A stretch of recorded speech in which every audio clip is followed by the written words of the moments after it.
जय हिंद बच्चों।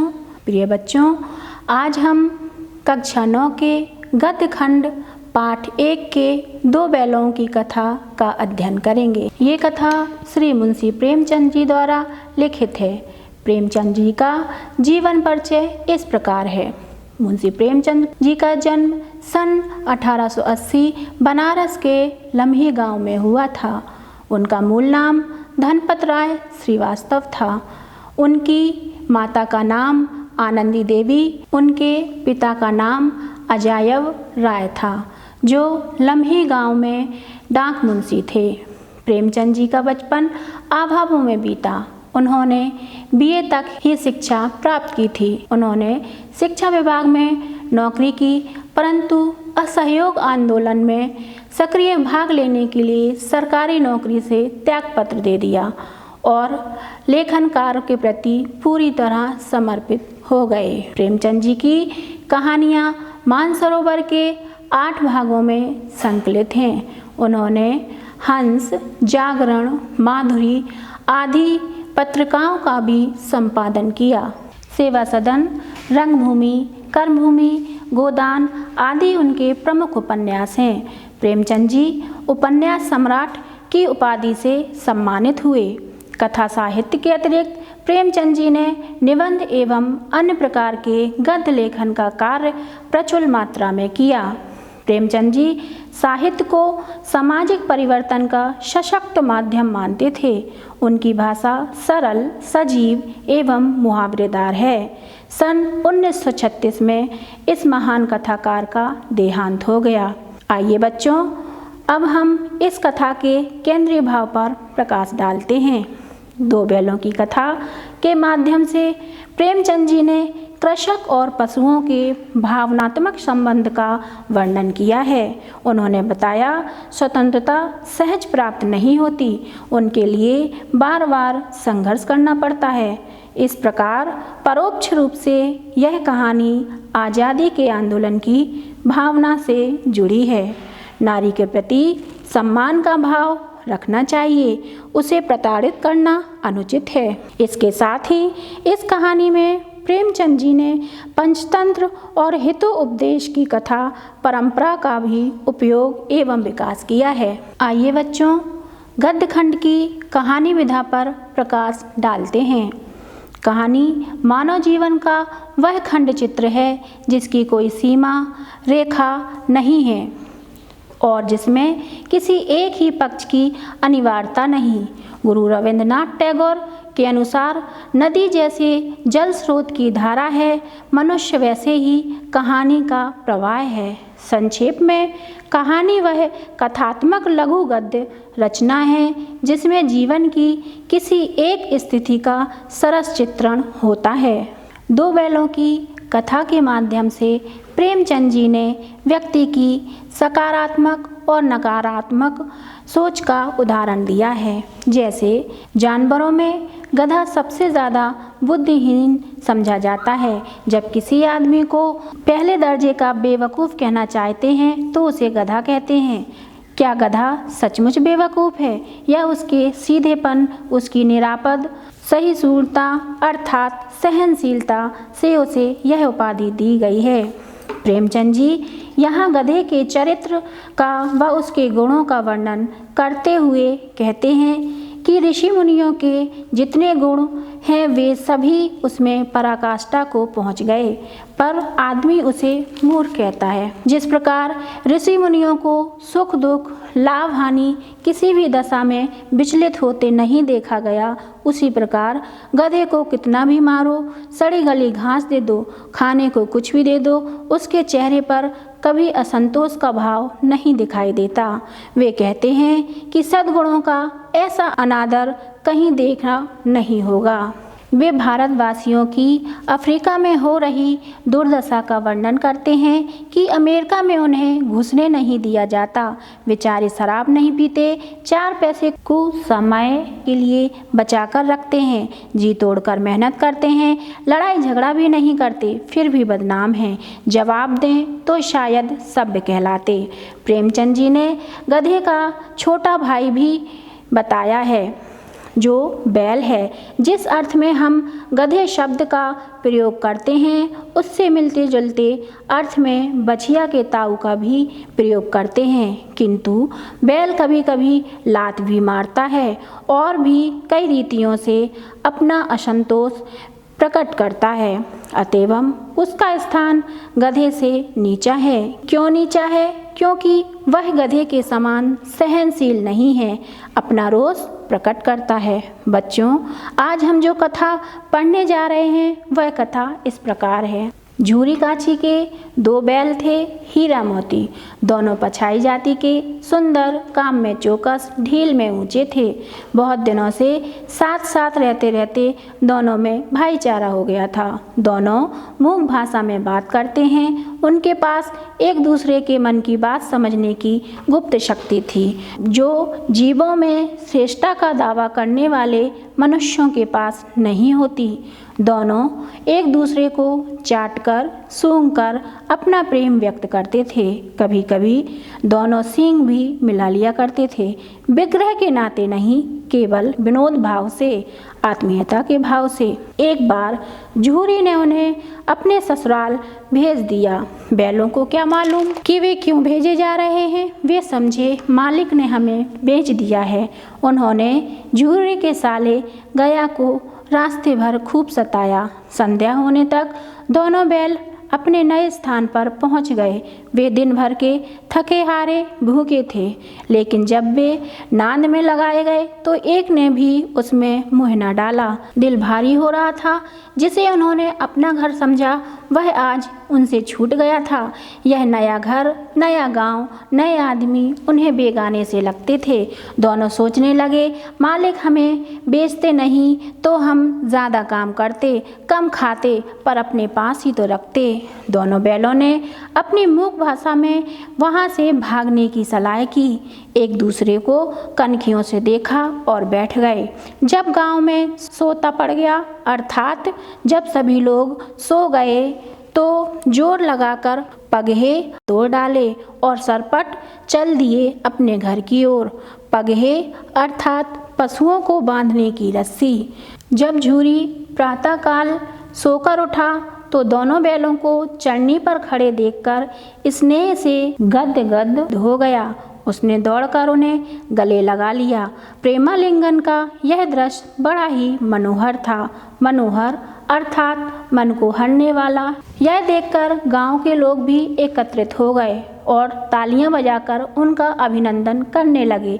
कोई रोटी, कोई गुड़, कोई चोकर तो कोई भूसी ले आया। किसी ने कहा, ऐसे बैल किसी के पास नहीं होंगे, क्योंकि ऐसा कभी नहीं हुआ कि बैल इतनी दूर से अकेले आ गए हों। लेकिन झूरी की स्त्री ने जब यह देखा कि बैल वापस आ गए हैं तो वह जल भुन गई और बोली, कैसे नमक हराम बैल हैं, एक दिन भी वहाँ अपना काम न किया और भाग खड़े हुए। परंतु झूरी अपने बैलों पर यह आरोप ना सुन सका और बोला, नमक हराम क्यों, चारा दाना ना दिया होगा तो क्या करते।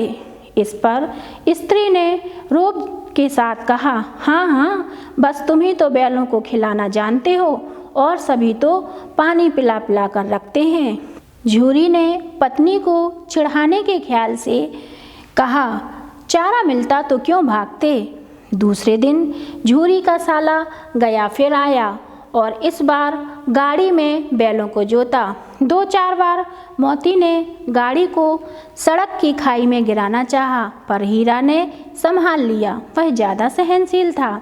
संध्या काल में घर पहुंचकर गया ने बैलों को ज़्यादा मोटी रस्सियों से बांध दिया और कल की शरारत का मजा चखाने के उद्देश्य से सूखा भूसा डाल दिया और अपने बैलों को खली, चूनी सब कुछ दिया। बैलों का ऐसा अपमान कभी ना हुआ था और ना ही ऐसा कभी खाने को दिया गया था। दोनों ने नांद की तरफ आंखें तक न उठाईं।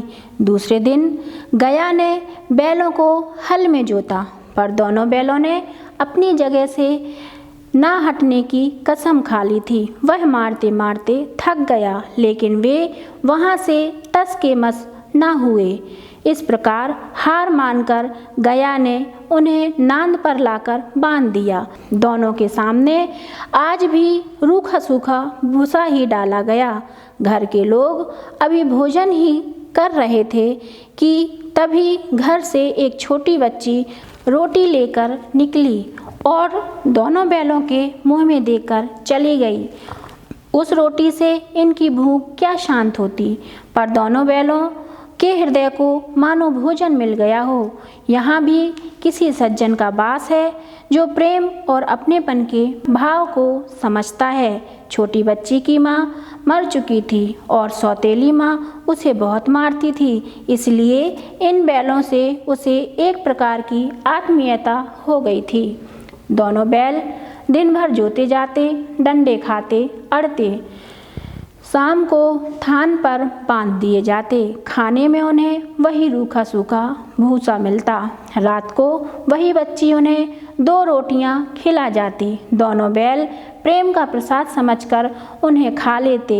इस प्रेम के प्रसाद की बरकत कुछ यूँ होती कि दोनों बैल रूखा सूखा भोजन खाकर भी हष्ट पुष्ट दिखाई देते। एक रात दोनों ने वहाँ से भागने की योजना बनाई। रात को जब लड़की रोटी खिलाकर चली गई तो दोनों रस्सी चबाने लगे, पर रस्सी मोटी होने के कारण मुंह में ना आती। वह बार बार जोर लगाकर रह जाते।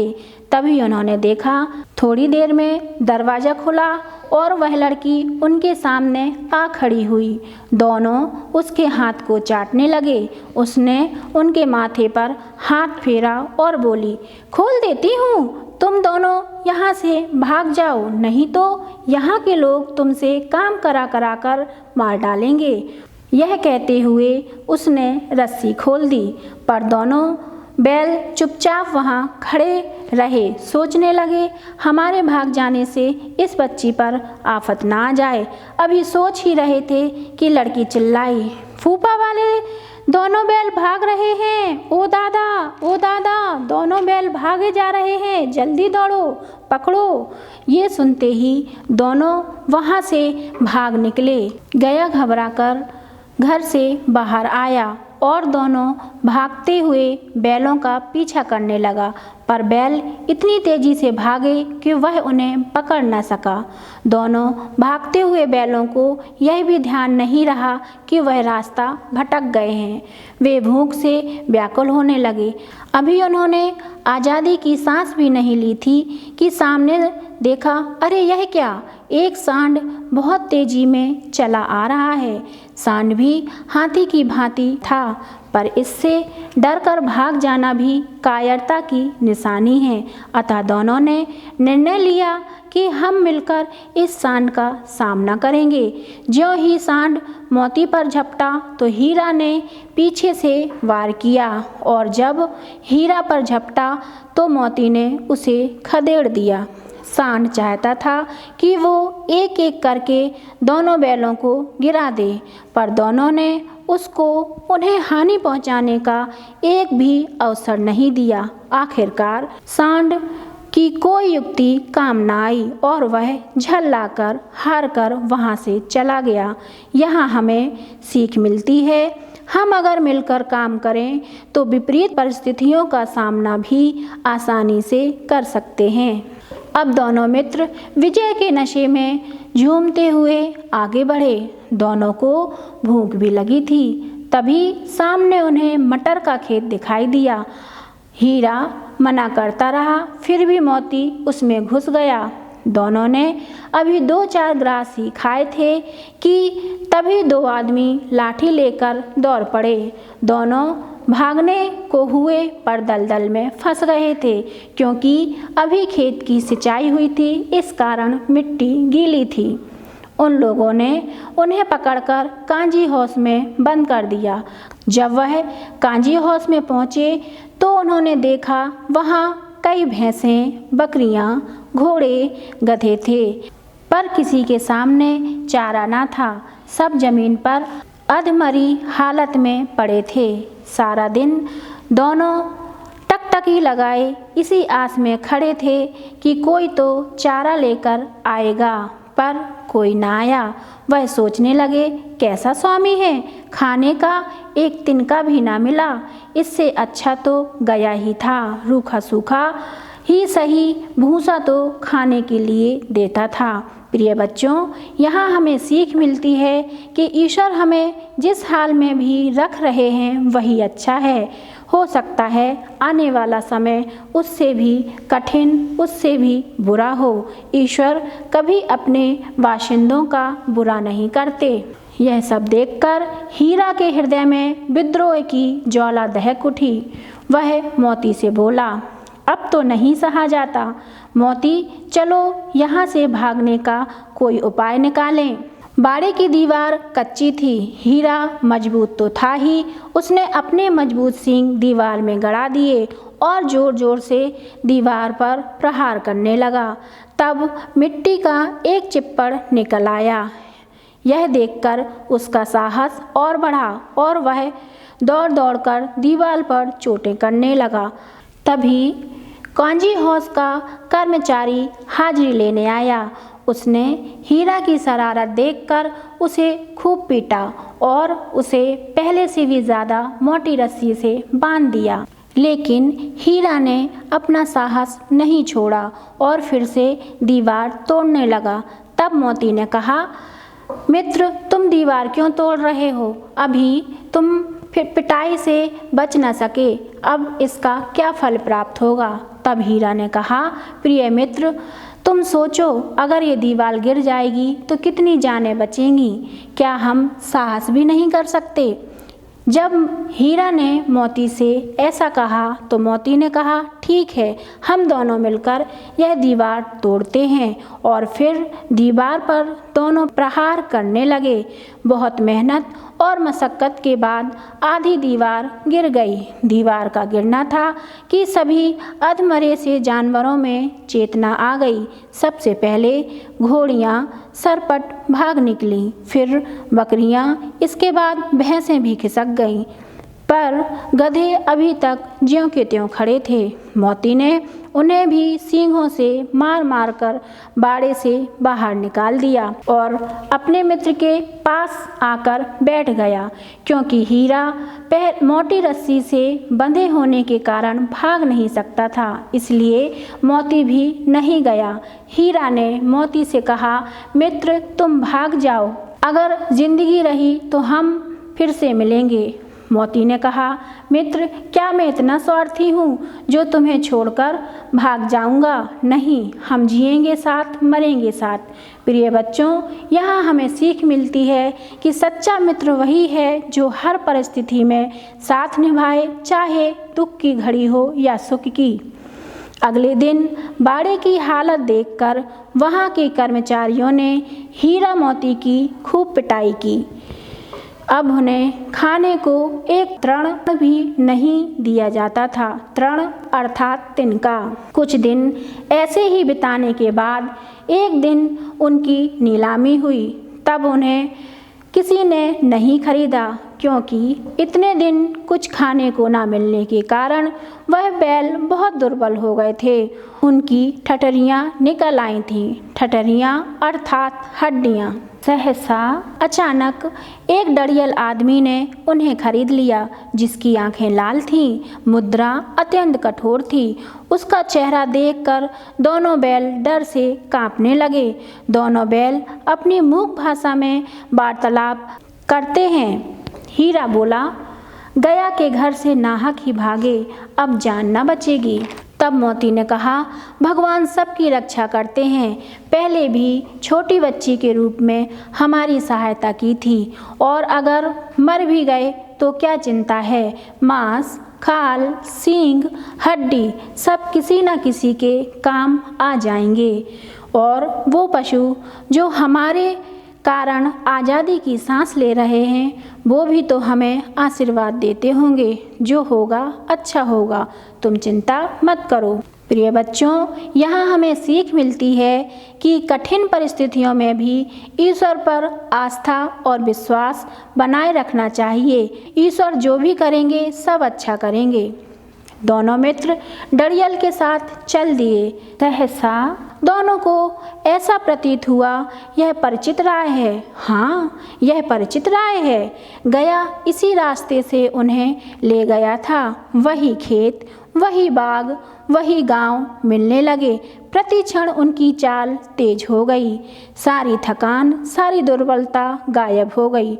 उन्हें लगा यहाँ से उनका घर पास ही है, तो उन्होंने थोड़ी और फुर्ती दिखाते हुए घर की तरफ भागना शुरू कर दिया और जब तक घर के थान तक नहीं पहुँच गए, रुके नहीं।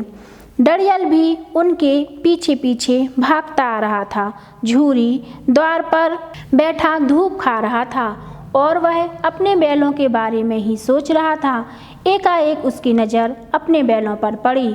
वह खुशी से दौड़कर उनके पास पहुंचा और उन्हें बारी बारी से गले लगाने लगा। दोनों की आंखों में आनंद के आंसू आने लगे। एक झूरी का हाथ चाट रहा था तो दूसरा पैर। तभी डरियल वहां पहुंचा और चिल्लाकर बोला, ये मेरे बैल हैं, मैं नीलामी करके इन्हें लाया हूँ। तो झूरी ने कहा, नहीं भाई, यह मेरे बैल हैं। तभी तो थान पर आकर खड़े हो गए। तो डरियल ने कहा, नहीं नहीं, यह मेरे बैल हैं, मैं इन्हें खरीद के लाया हूँ। अभी वह झूरी से बातें ही कर रहा था कि मोती ने उसकी ओर सींग चलाया। डरियल पीछे हटा। अरे रे रे! तो मोती ने उसे दौड़ा दिया और तब तक दौड़ाया जब तक वह गांव की सीमा से बाहर ना निकल गया। फिर मोती विजयसूर की भांति अपने मित्र हीरा के पास वापस थान में आ गया। थोड़ी देर में नांद में खली, चोकर, भूसा और दाना भर दिया गया। दोनों मित्र बड़े चाव से उसे खाने लगे। झूरी वहीं खड़ा होकर दोनों बैलों को सहला रहा था और उनकी शारीरिक कमजोरी को देखकर मन ही मन व्यथित भी हो रहा था। तभी झूरी की पत्नी ने दोनों बैलों को देखा और उन्हें गले से लगाते हुए उनके माथे को चूम लिया। इस तरह इस कहानी से यह प्रेरणा मिलती है कि पशु भी भाव के भूखे होते हैं, उन्हें भी प्रेम और अपनेपन की आवश्यकता होती है। धन्यवाद। प्रिय बच्चों, इसी के साथ यह अध्याय समाप्त होता है। हम नए अध्याय में पुनः मिलेंगे। आप सभी सुरक्षित रहें, घर पर रहें। जय हिंद बच्चों, आप सभी का दिन शुभ हो।